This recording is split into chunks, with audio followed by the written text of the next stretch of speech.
उर्दशेर पर खामोशी तारी थी। वो जो अपने वक्त का फिरौन था, शहर के दिए की तरह टिमटिमा रहा था। तबीब इस कोशिश में लगे रहते थे कि उर्दशेर तक जंग की कोई बुरी खबर न पहुंचे, लेकिन ये मुमकिन न था। वो जब बोलता था तो यही बोलता था कि आगे की क्या खबर है, खबरें अच्छी आ रही हैं। तबीब जो हर वक्त हाजिर रहता उसे जवाब देता और उसे सदमे से बचाने के लिए कभी कहता मुसलमान पछता रहे हैं कि वो किस देव को छेड़ बैठे हैं, कभी कहता फारस की शहनशाही एक चट्टान है, उससे जो भी टकराया उसने अपना सर फोड़ लिया, और कभी उसकी चहीती मलिका ये कहकर उसका दिल मजबूत करती अरब के बद्दू किसरा के जाहो जलाल की ताब नहीं ला सकते। इन तसल्लियों और इन हौसला अफजा अल्फाज का किसरा उर्दशेर पर दवाइयों की तरह उल्टा यही असर हो रहा था। उसकी खामोशी न टूट सकी और उसके चेहरे पर उदासियों की परछाइयां कम होने की बजाय गहरी होती गईं। उसकी मनपसंद रक्कासा ने उसके सामने हसीन नागन की तरह अपने जिस्म को बल दिए। उसने अपना जिस्म नीम उरियां किया। उर्दशेर के अलील चेहरे पर अपने इत्र बीज रेशम जैसे मुलायम बालों का साया किया। फिर रक्स की अदाओं से किसरा के रोगी वजूद को सहलाने के जतन किए, मगर ऐसा लगता था जैसे मोरनी जंगल में नाच रही है और नाच का तिलिस्म जंगल की हवाओं में उड़ता जा रहा है। उसकी पसंदीदा मुगन्निया जो उर्दशेर को महसूर कर लिया करती थी, उसका सहर भी रायगा गया। ये रक्कासा और मुगन्निया फारस के हुस्न का शाहकार थी। फारस का हुस्न तो किसरा के हरम में फूलों की तरह खिला हुआ था। इन फूलों में अधखिली कलियां भी थीं। उर्दशेर उनके मखमली जिस्मों की बूबाज से मदहोश रहा करता था, मगर अब एक एक को उसकी तन्हाई का साथी बनाया गया तो उर्दशेर ने किसी को भी कबूल न किया। उसके सर्द जिस्म में नौखेज जवानी की तपिश जरा सी भी हरारत पैदा न कर सकी। बेकार है, सब बेकार है। मलिका ने बाहर आकर उस बूढ़े शाही तबीब से कहा, जिसके मुताल्लिक फारस के कोने कोने तक मशहूर था कि उसे देखकर मौत मुंह मोड़ जाती है। मलिका ने रिंधी हुई आवाज में उसे कहा, क्या आपका इल्म और तजुर्बा भी बेकार है? क्या ये महज ढोंग है? क्या आप किसरा के होंठों पर हल्की सी मुस्कुराहट नहीं ला सकते? कौन कहता है आप मौत का मुंह मोड़ दिया करते हैं? जरतुश्त की रहमतें हों तुझ पर मलिका फारस। बूढ़े तबीब ने कहा, न किसी की मौत मेरे हाथ में है, न किसी की जिंदगी मेरे हाथ में है। मैं जिंदगी और मौत के दरमियान कमजोर सी एक दीवार हूँ। मौत के हाथ इतने मजबूत और तवाना हैं कि इस दीवार को दरवाजे के किवाड़ की तरह खोल लेते हैं और मरीज को उठा ले जाते हैं, और मेरा इल्म और मेरा तजुर्बा मुंह देखते रह जाते हैं। अल्फाज, महज अल्फाज। मलिका ने फर्श पर बड़ी जोर से पांव मारकर कहा, खोखले अल्फाज। क्या अल्फाज किसी दुखियारे का दुख मिटा सकते हैं? किसी रोगी को रोग से निजात दिला सकते हैं? क्या आपके अल्फाज में इतनी ताकत है कि किसरा के रोग को चूस लें? नहीं मलिका फारस। तबीब ने बड़े तहम्मुल से कहा और कांपते हुए हाथ से मलिका के बाजू को पकड़ा और उसे बिठाकर कहा, अल्फाज किसी के दुख और किसी के रोग को नहीं मिटा सकते, अलबत्ता दुख और रोग की अजियत को जरा कम कर दिया करते हैं। हकीकत के सामने अल्फाज कोई मानी नहीं रखते, और हकीकत अगर तल्ख हो तो आलम के मुंह से निकलते अल्फाज यूं लगते हैं जैसे खिजा में शजर के जर्द पत्ते गिर रहे हों। सूखे हुए इन पत्तों को फिर हवाएं उड़ाती फिरती हैं। हम किसरा को हकीकत से बेखबर रख रहे हैं। बूढ़े तबीब ने कहा, मलिका किसरा, तुम किसरा से इस हकीकत को कब तक छुपाए रखोगी? ये रक्स और ये नगमे और ये मखमल जैसे नर्म मुलायम और नौखेज जिस्म किसरा उर्दशेर का दिल नहीं बहला सकते। अगर किसरा सिर्फ शहनशाह होते तो वो अपने आप को बड़े हसीन फरेब दे सकते थे, फरार के बड़े दिलकश रास्ते इख्तियार कर सकते थे, लेकिन वो जंगजू भी हैं। उनके घोड़े के सुमो ने जमीन के तख्ते को हिला डाला था। फारस की इतनी अजीम शहनशाही किसरा के जोरे बाजू का हासिल है। इस शहनशाही को उन्होंने रोमियों की ताकतवर फौज से बचाया है। किसरा ने लड़ाइयां लड़ी हैं, बड़े खूंरेज मार के लड़े हैं। अब वो जंगजू उर्दशेर बेदार हो गया है। अब रक्स नगमा और ये तिलिस्माती जवानियां उन पर उल्टा असर कर रही हैं। अब वो किसी रक्कासा और किसी मुगन्निया नहीं, हरमस को बुलाते हैं, अंदर जिगर को पूछते हैं, बहमन जाजोया और अनुश जान को पुकारते हैं, कहाँ हैं उनके ये सालार? तुम उन्हें क्या धोखा दोगी? मलिका ने आह भर कर कहा, कुछ नहीं, कुछ भी नहीं। आप ठीक कहते हैं, लेकिन कुछ तो बताएं, मैं कुछ नहीं समझ सकती। क्या आप मुसलमानों को जानते हैं? जहाँ चंद ईसाई आए थे वो कहते हैं कि मुसलमानों में कोई पुरस्कार ताकत है जिसका मुकाबला कोई नहीं कर सकता, और मैंने देखा है कि दजला और फरात के दरमियानी इलाके में हमने जिन मुसलमानों को आबाद करके उन्हें अपना गुलाम बना रखा है और जिन्हें हम कीड़े मकोड़े से बढ़कर कुछ नहीं समझते, वही मदीना वालों का बाजू बन गए हैं और हमारा लश्कर उनके आगे भागा भागा फिर रहा है। ये अकीदे की ताकत है मलिका फारस। तबीब ने कहा, तो क्या उनका अकीदा सच्चा है? नहीं मलिका फारस, बूढ़े तबीब ने जवाब दिया। एक बात कहूँ जो शायद तुम्हें अच्छी न लगे, मुसलमानों का अकीदा ये है कि बादशाही सिर्फ अल्लाह की है और बंदे उसके हुक्म के पाबंद हैं, और वो कहते हैं कि उस अल्लाह के सिवा कोई माबूद नहीं। क्या तुम इस राज को समझी हो मलिका किसरा? नहीं बुजुर्ग तबीब, मलिका ने जवाब दिया, मैं नहीं समझ सकी। बादशाही तो एक खानदान और उसके एक फर्द की होती है, इसका अंजाम तुम देख रही हो मलिका किसरा। तबीब ने जवाब दिया, आज वो एक इंसान जो अपने आप को इंसानों का शहंशाह समझता है, बेबस और मजबूर अंदर पड़ा है और अपनी बादशाही को बचा नहीं सकता। उसका लश्कर पसपा होता चला आ रहा है। इन सिपाहियों को क्या पड़ी है कि वो एक खानदान और एक इंसान की शहनशाही की खातिर अपनी जानें दें, और वो जो हजारों की तादाद में मर रहे हैं वो भागते हुए मर रहे हैं। और वो जब देखते हैं कि माले गनीमत तो है ही नहीं, फिर लड़ें क्यों? वो तुम्हारे खजाने से महाना वसूल करने के लिए जिंदा रहना चाहते हैं। मुसलमान, तबीब ने कहा, मुसलमान एक इंसान के आगे जवाब दे नहीं। वो अल्लाह की खुशनूदी के लिए लड़ते हैं और अपने अमीर का हुक्म मानते हैं। यही वजह है कि वो इतनी कम तादाद में भी तूफान की तरह बढ़े चले आ रहे हैं। मलिका फार्स, अकीदा अपना अपना और मजहब अपना अपना होता है। मैं इल्म और तजर्बे की बात करता हूँ। जो एक खानदान और एक इंसान अपने आप को शहनशाह बना लेता और इंसानों को इंसान समझना छोड़ देता है, तो एक दिन आता है कि वो अपने साथ अपनी फौज को भी और अपनी रियाया को भी तबाही के गड्ढे में फेंक देता है। मलिका ने कहा, मैं नहीं समझ सकती, मैं समझना नहीं चाहती, मैं सिर्फ ये चाहती हूँ कि किसरा सेहतयाब हो जाएं। कुछ करो बुजुर्ग तबीब, कुछ करो। कुछ नहीं हो सकता मलिका फार्स, तबीब ने कहा। सिर्फ ये खबर ले आओ कि मुसलमानों को फार्स की सरहद से निकाल दिया गया है, या खालिद बिन वलीद को जंजीरों में बांध कर किसरा के दरबार में ले आओ, तो किसरा उठ खड़े होंगे। ऐसी खबर कहाँ से लाऊं? मलिका ने रंजीदा और शिकस्त खुर्दा लहजे में कहा, मदीना के उस सालार को कैसे जंजीरों में बांध कर ले आऊं? अगर मेरे सालार शिकस्त खाकर जिंदा आ जाते तो मैं उनकी टांगे जमीन में गाड़ कर उन पर कुत्ते छोड़ देती। वो सर झुकाए हुए चल पड़ी। एक घोड़ा सरपट दौड़ता आया और महल के बाहर रुका। मलिका दौड़ती बाहर गई। बूढ़ा तबीब भी उसके पीछे गया। वो एक कमानदार था। घोड़े से कूदकर वो मलिका के सामने दोजानू हो गया। उसका मुंह खुला हुआ था, आंखें सफेद हो गई थी। चेहरे पर सिर्फ थकन ही नहीं, घबराहट भी थी। कोई अच्छी खबर लाए हो? मलिका ने पूछा और शाहाना जलाल से बोली, उठो और फौरन बताओ। कोई अच्छी खबर नहीं, कमानदार ने हाँपती हुई आवाज से कहा। मुसलमानों ने पूरा लश्कर काट दिया है। उन्होंने हमारे हजारों आदमियों को पकड़कर दरियाए खसीफ के किनारे इस तरह कत्ल कर दिया है कि दरिया में खून चल पड़ा। दरिया खुश्क था। मुसलमानों के सालार ने ऊपर से दरिया का बंद खुलवा दिया तो खून का दरिया बन गया। तुम क्यों जिंदा वापस आ गए? मलिका ने गजबनाक आवाज में पूछा। क्या तुम मेरे हाथों कटने के लिए आए हो? मैं अगली जंग लड़ने के लिए जिंदा आ गया हूँ, कमानदार ने जवाब दिया। मैं छुपकर अपने लश्कर के कैदियों के सर जिस्मों से अलग होते देखता रहा हूँ। खबरदार, मलिका ने हुक्म दिया, ये खबर यहीं से वापस ले जाओ। शहनशाह फार्स यही खबर सुनने के लिए जिंदा है। उर्द शेर की आवाज सुनाई दी। मलिका ने और तबीब ने देखा, उर्द शेर एक सुतून के सहारे खड़ा था। दो बड़ी हसीन और नौजवान लड़कियों ने उसके हाथ अपने कंधों पर रखे हुए थे। उसने कमानदार को हुक्म दिया, यहाँ आओ। मैंने महसूस कर लिया था कि कोई आया है। कहो क्या खबर लाए हो? कमानदार ने मलिका और तबीब की तरफ देखा। इधर देखो, उर्द शेर ने गरज कर कहा। बोलो। कमानदार ने वही खबर सुना दी जो वो मलिका को सुना चुका था। किसरा आगे को झुक गया। दोनों लड़कियों ने उसे सहारा दिया। मलिका ने लपक कर उसका सर ऊपर उठाया। बूढ़े तबीब ने उसकी नब्ज पर उंगलियां रखी। मलिका ने तबीब की तरफ देखा। तबीब ने मायूसी से सर हिलाया।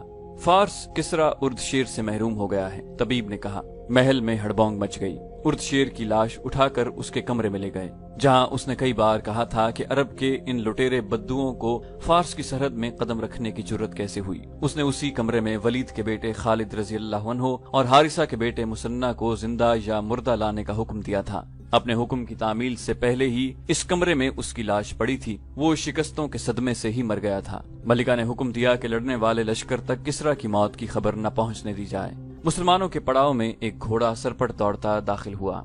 उसका सवार चिल्ला रहा था, कहाँ है वलीद का बेटा? घुड़सवार बुलंद बाजू करके लहराता रहा था। बाहर आ इब्ने वलीद। खालिद रजी अल्लाह अन्हु बड़ी तेजी से सामने आए। इब्ने वलीद सवार कहता रहा था, तुझ पर अल्लाह की रहमत हो, तेरी दहशत ने उर्द शेर की जान ले ली है। क्या तू पागल हो गया है इब्ने हारिसा? खालिद रजी अल्लाह अन्हु ने आगे बढ़कर कहा। सवार मुसन्ना बिन हारिस था। वो घोड़े से कूदा और इतने पुरजोश तरीके से खालिद रजी अल्लाह अन्हु से बगलगीर हुआ कि खालिद रजी अल्लाह अन्हु गिरते गिरते बचे। मदाइन के महल रो रहे हैं। मुसन्ना ने खुशी से बेकाबू आवाज में कहा, उर्द शेर को मरे आज 4 दिन हो गए हैं। मेरे 2 आदमी मदाइन के महल में मौजूद थे। वहाँ हुक्म दिया गया है कि उर्द शेर की मौत की खबर उसके लश्कर को न दी जाए। खालिद रजी अल्लाह अन्हु ने अपने दोनों हाथ आसमान की तरफ फैला दिए। मेरे अल्लाह, उन्होंने कहा, मैं तेरा शुक्र किस तरह अदा करूं? मुझे फतह के तकब्बुर और गुरूर से बचाना। खुदाए जुल जलाल, सब तारीफें तेरे लिए और सिर्फ तेरे लिए हैं। खालिद रजी अल्लाह अन्हु ने हाथ नीचे करके इधर उधर देखा और बुलंद आवाज से कहा, अपने तमाम लश्कर को ये मुजदा सुना दो कि फार्स की वसी और अरीज शहनशाही का सुतून गिर पड़ा है और ये अल्लाह की देन है। खालिद रजी अल्लाह अन्हु मुसन्ना बिन हारिसा को अपने खैमे में ले गए और उससे पूछा कि आगे क्या है। थोड़ी ही दूर फार्स का एक बड़ा शहर अमनीशिया है। मुसन्ना ने बताया, ये शहर इसलिए बड़ा है कि वहाँ फार्स की फौज रहती है। इसे फौज का बहुत बड़ा अड्डा समझ लो। ये शहर तिजारती मरकज है। इसके इर्द गिर्द जमीन बहुत जरखेज है। तिजारत, अनाज और बागों के फलों की वजह से अमनेशिया अमीरों का शहर कहलाता है। शहर बेपनाह मजबूत है। शहर के दरवाजे भी मजबूत हैं। करीब जाओगे तो दीवार के ऊपर से तीरों का मैं बरस जाएगा। वलीद के बेटे, इस शहर के लिए जानों की कुर्बानी देनी पड़ेगी। अगर तूने ये शहर ले लिया तो समझ ले कि तूने दुश्मन की एक मोटी रग अपने हाथ में ले ली। खालिद रजी अल्लाह अन्हु ने पूछा, क्या अब भी फौज वहां है? अगर है तो कितनी होगी? मुसन्ना ने जवाब दिया, इतनी नहीं होगी जितनी पहले थी। जहां तक मुझे बताया गया है, उलैयस की लड़ाई में कुछ फौज वहां से भी आई थी। दरियाए फरात में एक छोटा दरिया आकर गिरता था, उसे दरियाए बाद कुली कहते थे। जहां ये दरिया मिलते थे वहां शहर अमनीशिया आबाद था। खालिद रजी अल्लाह अन्हु बड़ी शिद्दत से महसूस कर रहे थे कि उनका हर अगला कदम पिछले कदम से ज्यादा दुश्वार होता जा रहा है। ताहम उन्होंने हुक्म दिया कि फौरन अमनीशिया की तरफ कूच किया जाए। फौरन कूच से उनका मकसद ये था कि आतिश परस्तों को संभलने का मौका न दिया जाए। वो मई 633 ईस्वी रब्बिउल अव्वल 12 हिजरी के तीसरे हफ्ते का इब्तिदाई दिन था जब खालिद रजी अल्लाह अन्हु ने उलैयस से कूच किया। मदीना के मुजाहिदीन फतह व नुसरत से सरशार थे। वो इलाका सरसब्ज और जरखेज था। घोड़ों और इंसानों के लिए खुराक की कोई कमी नहीं थी, लेकिन अमनेशिया का दिफा खालिद रजी अल्लाह अन्हु को परेशान कर रहा था। जब शहर की दीवार और बुर्ज नजर आने लगे तो खालिद रजी अल्लाह अन्हु ने अपने लश्करों को रोक दिया। मुसन्ना बिन हारिसा उनसे अलग हो गया था। वो छापामार जंग लड़ने का माहिर था। वो अपने जांबाज दस्ते को साथ ले गया था। खालिद रजी अल्लाह अन्हु ने ये काम उसे सौंपा था कि वो अपने 2-4 आदमियों को किसी भेस में अमनेशिया तक भेजकर मालूम करे कि वहां आतिश परस्तों का कितना लश्कर है। ज्यादा देर नहीं गुजरी थी कि मुसन्ना आ गया। इब्न वलीद, उसने खालिद रजी अल्लाह अन्हु से कहा, ये धोखा मालूम होता है। खुदा की कसम, आतिश परस्त आमने सामने की लड़ाई से मुंह मोड़ गए हैं और अब वो धोखे और फरेब की लड़ाई चाहते हैं। खालिद रजी अल्लाह अन्हु ने पूछा, क्या तू ये नहीं बताएगा कि तूने क्या देखा है और वो कैसा धोखा है जो आतिश परस्त हमें दे रहे हैं? मुसन्ना बिन हारिसा ने कहा, शहर खाली है, दरवाजे खुले हुए हैं, बुर्जों में और दीवारों पर कोई भी नजर नहीं आता। खालिद रजी अल्लाह अन्हु ने पूछा, क्या तेरे आदमी शहर के अंदर गए थे? मुसन्ना ने जवाब दिया, नहीं इब्ने वलीद, वो दरवाजों तक गए थे। वो तो कब्रिस्तान लगता है। वो कहते हैं कि दरवाजों में से उन्हें न कोई इंसान नजर आया न जानवर। क्या आप इसे धोखा या जाल नहीं समझते इब्ने वलीद? खालिद रजी अल्लाह अन्हु ने कहा, हाँ इब्ने हारिसा, मैं तेरे आदमियों पर शक नहीं करूंगा कि वो झूठ बोल रहे हैं। अगर उन्होंने ख्वाब नहीं देखा तो हमें एहतियात से आगे जाना होगा। खुदा की कसम, वो झूठ बोलने वालों में से नहीं। मुसन्ना ने कहा, उनका ईमान इतना कमजोर होता तो वो ईरानियों के जोर और सितम से बचने के लिए कभी अपना मजहब छोड़ चुके होते। और सुन वलीद के बेटे, सबसे पहले मेरे आदमी शहर में दाखिल होंगे। अगर ये धोखा है, फंदा है, जाल है, पहले इसमें मेरे आदमी जाएंगे ताकि तेरा लश्कर महफूज रहे। खालिद रजी अल्लाह अन्हु ने अपने सालारों को बुलाया और उन्हें बताया कि अमनीशिया खाली पड़ा है और ये धोखा होगा। धोखा यही होगा कि हम अपने लश्कर को शहर में ले जाएंगे। खालिद रजी अल्लाह अन्हु ने कहा, वहां कोई नहीं होगा। अचानक दरवाजे बंद हो जाएंगे और हम मुहासरे में या फंदे में आ जाएंगे। हम फौरन शहर पर हल्ला बोल रहे हैं। इब्ने हारिसा, खालिद रजी अल्लाह अन्हु मुसन्ना से मुखातिब हुए, तेरा दस्ता लश्कर से दूर रहेगा और तेरी नजर लश्कर पर होगी। अगर दुश्मन कहीं से नजर आया तो उस पर तेरा दस्ता अपने अंदाज से हमला करेगा और छापा मार किस्म के हमले करता रहेगा। तुझे और कुछ बताने की जरूरत नहीं। बाकी फौज को उन्होंने 3 हिस्सों में तकसीम किया। पहले की तरह दाएं और बाएं सालार आसिम बिन अमर और सालार अदी बिन हातिम को रखा, लेकिन अब इनका काम मुख्तलिफ था। दरवाजे खुले होने की सूरत में खालिद रजी अल्लाह अन्हु को शहर के अंदर जाना था। आसिम बिन अमर को उनके पीछे रहना था ताकि बवक्त जरूरत खालिद रजी अल्लाह अन्हु की मदद को पहुंच सकें। अदी बिन हातिम को अपने दस्ते कले के इर्द गिर्द फैला देने थे। तमाम तर हिदायत और अहकामात देकर खालिद रजी अल्लाह अन्हु ने पेशकदमी का हुक्म दे दिया। लश्कर के तीनों हिस्से शहर के करीब जाकर एक दूसरे से अलग हो गए। आगे मुसन्ना बिन हारिसा के जांबाज सवार शहर के बाहर के इलाके में घूम फिर रहे थे। करीब एक जंगल था, कुछ इलाका चट्टानी था। मुसन्ना ने अपने छापा मार दस्ते को टोलियों में तकसीम कर दिया था। इन टोलियों ने हर वो इलाका देख लिया था जहां दुश्मन के छुपने का इम्कान था, लेकिन दुश्मन का कहीं नामो निशान नहीं मिला था। फिर ये टोलियां दूर दूर तक गश्त कर रही थीं। लश्कर के तीनों हिस्से शहर की दीवारों के करीब पहुंच गए तो सालार अदी बिन हातिम ने अपने दस्तों को शहर के इर्द गिर्द फैला दिया। खालिद रजी अल्लाह अन्हु ने बड़े दरवाजे में जाकर बुलंद आवाज से ऐलान कराए कि शहर के लोग घरों से बाहर आ जाएं। अगर लोग बाहर न आए तो शहर का कोई मकान खड़ा न रहने दिया जाएगा।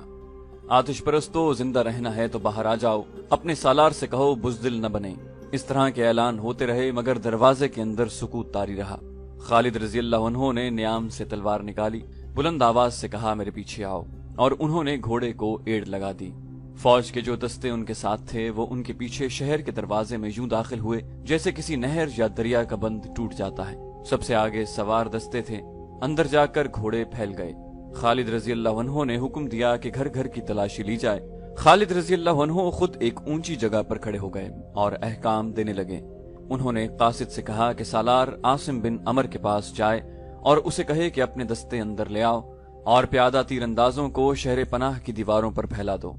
دیکھتے ہی دیکھتے عاصم بن عمر کے تیر انداز تمام دیواروں پر پھیل گئے۔ وہ اندر بھی دیکھ رہے تھے اور باہر بھی۔ خالد رضی اللہ عنہ دیوار کے اوپر گئے اور سالار شہر کے گرد گھوم آئے۔ شہر میں انہیں اپنے دستوں کے سوا اور کوئی بھی نظر نہیں آ رہا تھا۔ باہر عدی بن حاتم کے دستے تھے۔ خالد رضی اللہ عنہ کی نظر جہاں تک کام کرتی تھی انہیں دشمن کے لشکر کا کوئی کھوج نہیں مل رہا تھا۔ انہیں گھڑ سواروں کی 3 ٹولیاں دکھائی دیں، وہ مثنہ بن حارثہ کے سوار تھے۔ خالد رضی اللہ عنہ نیچے آ گئے۔ انہیں بتایا گیا کہ ایک ضعیف العمر آدمی ایک مکان میں چارپائی پر پڑا اونگھ رہا ہے۔ خالد رضی اللہ عنہ اس کے مکان میں گئے۔ ایک بوڑھا جس کی آنکھیں ادھ کھلی تھیں اور منہ بھی کھلا ہوا تھا چارپائی پر پڑا لاش لگ رہا تھا۔ اس کی آواز سرگوشی سے بلند نہیں تھی، وہ کچھ کہہ رہا تھا۔ خالد رضی اللہ عنہ نے اپنے ایک محافظ سے کہا کہ وہ اس کے منہ سے کان لگا کر سنے۔ کیا تم وہی لوگ ہو جن کے ڈر سے شہر خالی ہو گیا ہے؟ بوڑھے نے پوچھا۔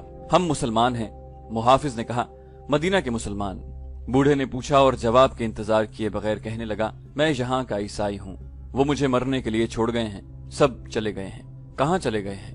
بھاگ گئے ہیں۔ بوڑھے نے کہا سالار بھاگ جائے، فوج بھاگ جائے تو لوگ کیوں نہیں بھاگیں گے؟ کیا خالد بن ولید تمہارا سالار ہے؟ یہاں سب اسے جن اور دیو کہتے ہیں۔ ہاں ہاں، جس نے کسرا کی اتنی طاقتور فوج کو بھگا دیا ہے وہ انسان نہیں ہوگا۔ خالد رضی اللہ عنہ نے اسے بتایا کہ وہ جن اور دیو اس کے سامنے کھڑا ہے۔ انہوں نے حکم دیا کہ بوڑھے کے منہ میں دودھ ڈالا جائے۔ بوڑھے سے پوچھا گیا فوج کہاں گئی ہے؟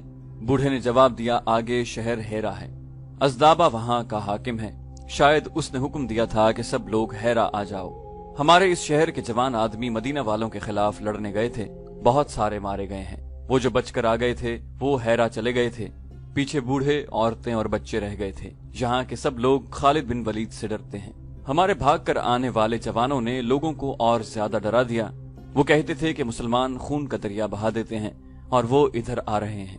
سب بھاگ گئے ہیں، میں نہیں بھاگ سکا، میں تو اٹھ بھی نہیں سکتا، وہ مجھے مرنے کے لیے چھوڑ گئے ہیں۔ تقریباً تمام مورخوں نے لکھا ہے کہ امنیشیا شہر اس حالت میں خالی تھا کہ لوگوں کے گھروں میں سامان اور قیمتی اشیاء ایسے پڑی تھیں جیسے ان مکانوں کے مکین ابھی کچھ دیر کے لیے باہر نکل گئے ہوں۔ لوگ اتنی اجلت میں بھاگے تھے کہ رقمیں اور سونا وغیرہ بھی پیچھے چھوڑ گئے تھے۔ خالد رضی اللہ عنہ کے حکم سے تمام فوج کو شہر میں بلا لیا گیا اور انہیں مال غنیمت اکٹھا کرنے کی چھٹی دے دی گئی۔ یہ امیروں کا شہر تھا، گھروں میں قیمتی اشیاء اور کپڑوں کی افراد تھی۔ مسلمان بعض چیزوں کو دیکھ کر حیران ہوتے تھے، یہ چیزیں وہ اپنے ساتھ لے جانا چاہتے تھے۔ جب سامان ایک جگہ اکٹھا کیا گیا تو خالد رضی اللہ عنہ نے دیکھا اور حکم دیا کہ آگ لگا دو اس سامان کو۔ یہ عیش و عشرت کا وہ سامان ہے جس نے اس قوم کو بزدل بنا دیا ہے۔ ان لوگوں کا انجام دیکھ لو، ان کے محل اور مکان دیکھ لو۔ خدا کی قسم، خدا جسے تباہ کرنا چاہتا ہے اسے عیش و عشرت میں ڈال دیتا ہے۔ ہمیں آگے جانا ہے، جلا دو اسے اور سونا، ہیرے، جواہرات اور رقمیں الگ کر لو۔ طبری نے خاص طور پر لکھا ہے کہ خالد رضی اللہ عنہ نے اس خیال سے قیمتی ظروف، ریشمی کپڑے اور امیر گھروں کا سامان جلا دینے کا حکم دیا تھا کہ مجاہدین جہاد سے منہ موڑ جائیں گے۔ طبری کے علاوہ دوسرے مورخوں نے بھی لکھا ہے کہ جو مال غنیمت اس شہر سے ملا اتنا کہیں سے بھی نہیں ملا تھا۔ خالد رضی اللہ عنہ نے دستور کے مطابق اس کے 4 حصے فوج میں تقسیم کر دیے اور 5واں حصہ مدینہ میں خلیفۃ المسلمین ابو بکر رضی اللہ عنہ کو بھیج دیا۔ محمد حسین ہیکل نے مختلف مورخوں کے حوالے سے لکھا ہے کہ مال غنیمت کا 5واں حصہ جو مدینہ کو بھیجا گیا اس کا میر کارواں بنی اجل کا ایک شخص جندل تھا۔ فارسیوں کے خلاف پہلی 3 جنگوں کے جنگی قیدیوں کو اسی قافلے کے ساتھ مدینہ بھیجا گیا تھا۔